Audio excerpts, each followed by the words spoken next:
isu pertanian yang saya angkat yaitu distribusi dan rantai pasok pertanian yang tidak efisien. Apa sih latar belakang masalah dari hal tersebut? Nah, sektor pertanian memiliki peran penting dalam perekonomian Indonesia, terutama sebagai penyedia bahan pangan dan sumber penghidupan bagi sebagian besar penduduk pedesaan. Namun, hingga saat ini, sistem distribusi hasil pertanian masih menghadapi berbagai permasalahan serius. Salah satunya adalah rantai pasok yang panjang dan tidak efisien. Hasil panen yang diproduksi petani harus melewati banyak perantara, mulai dari pengepul, pedagang besar, hingga pedagang eceran. Nah, sebelum sampai ke tangan konsumen, kondisi ini menyebabkan harga di tingkat petani sangat rendah, sedangkan harga di pasar konsumen jauh lebih tinggi. Nah, dari ketidakefisien ini, distribusi ini dapat dijelaskan melalui farmer share, yaitu persentase bagian harga yang diterima oleh petani dari harga yang dibayar oleh konsumen. Semakin panjang rantai distribusi, semakin kecil farmer share yang diterima oleh petani.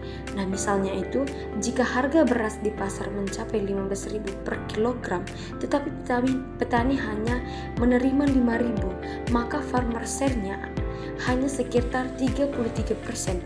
Angka ini menunjukkan bahwa sebagian besar nilai ekonomi hasil pertanian dinikmati oleh pihak perantara, bukan oleh petani sebagai produsen utama. Nah, permasalahan ini berdampak pada rendahnya kesejahteraan petani dan ketidakstabilan harga pangan di pasar. Nah, ketika harga di tingkat petani jatuh, semangat untuk berproduksi menurun. Nah, sedangkan harga di pasar tetap tinggi dan membebani masyarakat. Oleh karena itu, perlu adanya upaya untuk memperpendek rantai pasok dan memperbaiki sistem distribusi pertanian agar petani memperoleh bagian harga yang lebih adil dan efisien. Oke, kita lanjut. Faktor penyebabnya. Ada yang pertama, banyaknya perantara atau tengkulak. Nah, petani sering bergantung pada tengkulak untuk menyalurkan hasil panen karena keterbatasan akses ke pasar dan informasi harga. Nah, tengkulak memiliki posisi tawar yang lebih kuat dan seringkali menentukan harga secara sepihak, sehingga petani menerima harga jauh di bawah nilai pasar. Yang kedua itu infrastruktur jalan dan transportasi yang buruk. Nah, sebagian besar wilayah pertanian berada di daerah pedesaan dengan infrastruktur jalan yang rusak dan sulit dilalui. Nah, kondisi ini meningkatkan biaya logistik dan memperpanjang waktu distribusi. Akibatnya, produk pertanian menjadi lebih mahal di tingkat konsumen. Yang ketiga itu, kurangnya fasilitas penyimpanan dan logistik modern. Minimnya ketersediaan gudang penyimpanan dan fasilitas pendingin yang menyebabkan hasil panen cepat rusak dan tidak tahan lama. Petani akhirnya terpaksa menjual hasil panen segera setelah panen dengan harga yang sangat rendah.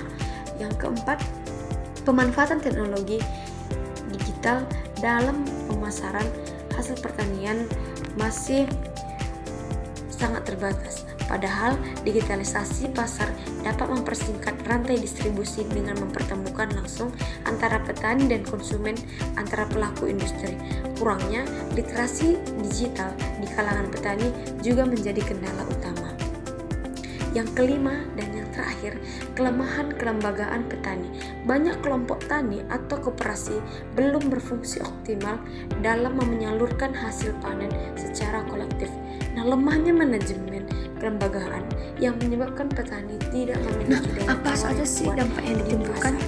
Dampak yang dapat ditimbulkan ada dibagi menjadi 4. Yang pertama itu rendahnya pendapatan petani akibat harga jual yang rendah dan farmer share yang kecil. Yang kedua, kenaikan harga pangan di tingkat konsumen yang menyebabkan inflasi dan menurunkan daya beli masyarakat. Yang ketiga itu menurunnya semangat produksi dan inovasi petani karena keuntungan yang diterima tidak sebanding dengan usaha yang dikeluarkan. Yang keempat itu ketimpangan ekonomi antara pelaku rantai pemasok, di mana keuntungan lebih besar dinikmati oleh pihak perantara daripada petani. Baik, kita lanjut. Persentase farmer share dari data yang ada dalam jurnal seperti yang kita lihat di slide, ada 3 saluran. Yang pertama, saluran pertama dari petani ke konsumen langsung, yang awalnya dari petani 3.000 per kilogram sampai ke konsumen langsung 3.000, yang farmer share-nya sebesar 22,6%. Nah, nilai persentasenya rendah karena penjualan langsung sering dilakukan dalam skala kecil. Nah, misalnya itu untuk mengonsumsi lokal atau kebutuhan sehari-hari, dan harga jual belum mampu menutup seluruh biaya produksi petani.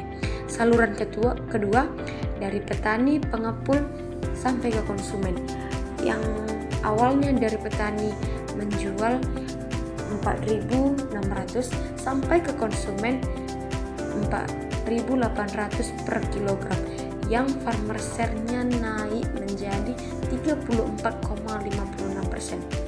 Nah, jalur ini petani menjual ke pengepul dengan harga sedikit lebih tinggi, namun tetap tidak maksimal karena pengepul mengambil margin keuntungan saat menjual kembali ke konsumen.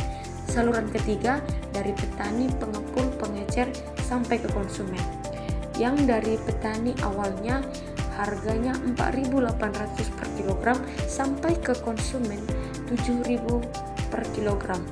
Nah, farmer share ini naik 43,38%, yang menunjukkan bahwa semakin panjang jalur, semakin harga jual di pasar meningkat, tetapi selisih yang besar justru lebih banyak dinikmati oleh pedagang perantara, bukan petani. Nah, kesimpulan dari farmer share petani di dalam jurnal tersebut, petani hanya menerima sekitar 1/4 hingga kurang dari setengah harga yang dibayar oleh konsumen. Semakin panjang rantai pemasaran, harga di tingkat konsumen memang naik, tetapi keuntungan terbesar tidak dirasakan petani. Nah, kondisi ini memperhatikan adanya ketimpangan distribusi nilai ekonomi, di mana perantara mendapatkan bagian keuntungan yang lebih besar dibandingkan produsen utama atau petani. Nah, apa sih solusi yang akan diberikan? Kita memiliki 5 solusi dari permasalahan tersebut. Yang pertama itu memperkuat kelembagaan petani atau koperasi dan BUMDes. Yang kedua, peningkatan infrastruktur, transportasi dan logistik. Yang ketiga, pengembangan pasar digital pertanian. Yang keempat, kemitraan antara petani dan industri pangan. Yang terakhir itu peningkatan edukasi dan literasi digital petani.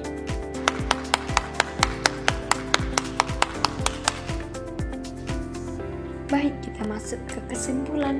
Kesimpulannya, dengan memperbaiki sistem distribusi dan rantai pasok pertanian, Indonesia dapat menciptakan sistem pemasaran hasil pertanian yang lebih efisien, adil, dan berkelanjutan. Nah, peningkatan farmer share akan membantu meningkatkan kesejahteraan petani, menstabilkan harga pangan, dan memperkuat ketahanan ekonomi nasional.